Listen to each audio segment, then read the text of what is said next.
শীত চলে যাওয়ার আগে কলকাতার একদম কাছে এই জায়গা থেকে ঘুরে আসুন। ছবির মতো সুন্দর গ্রাম আন্দুলপোতা। সকালে গিয়ে রাতে ফিরে আসতে পারবেন, গোটা দিন দারুণ কাটবে। যারা বেশি ছুটি পান না তাদের জন্য একদম পারফেক্ট ডেস্টিনেশন। সরু আঁকাবাঁকা রাস্তা, দুপাশের ভেড়িতে মাছ চাষ হচ্ছে, মাথার উপর ভাঙাচোরা মেঘ আর নিচে জলরাশির মাঝখান দিয়ে আঁকাবাঁকা রাস্তা, সত্যি অপরূপ সৌন্দর্য। তবে এই স্পট খুব বেশি আগে পরিচিতি পায়নি। করোনা কালে লকডাউনের সময় বাড়ি থেকে দূরে তেমন কেউ বেড়াতে যাওয়ার সুযোগ পেতেন না। সেই সময় বসিরহাট থেকে কিছুটা দূরে আন্দুলপোতার প্রাকৃতিক সৌন্দর্য দেখে কেউ একটা সোশ্যাল মিডিয়ায় ভিডিও পোস্ট করে দিয়েছিলেন। প্রাকৃতিক সৌন্দর্যে ভরপুর সেই ভিডিও মুহূর্তের মধ্যে ভাইরাল হয়ে যায়।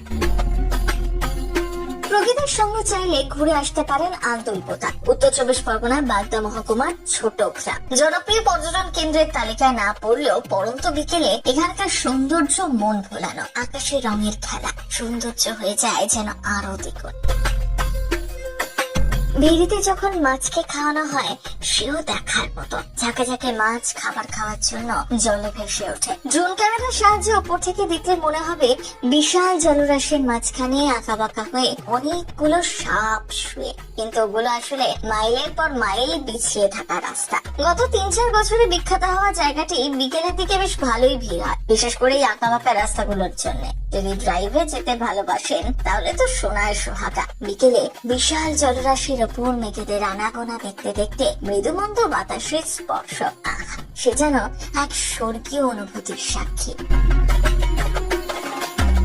ভেড়ি ছাড়া আশপাশে তেমন কিচ্ছু নেই, জায়গাটিও নির্জন। জলের পাড়ে বসে হাওয়া খেতে খেতে দিব্যি সময় কাটিয়ে দেওয়া যায়। যে কোনো মরশুমে সূর্য ডোবার সময় এই জায়গার রূপ পাল্টে যায়। সূর্যের রক্তিম আভা পরে জলেও। গ্রাম পরিবেশ দেখলে চোখ জুড়িয়ে যাবে। সকাল সকাল বেরিয়ে সারাটা দিন ঘুরে রাতে ফিরে আসুন।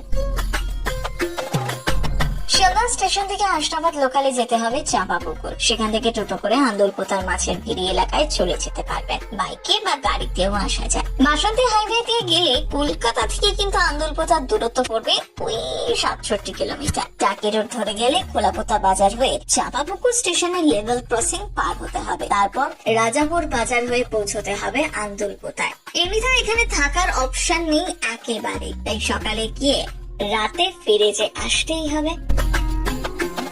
আন্দুলপোতা সত্যিই যেন ছবির মতন সুন্দর। প্রথম কলকাতা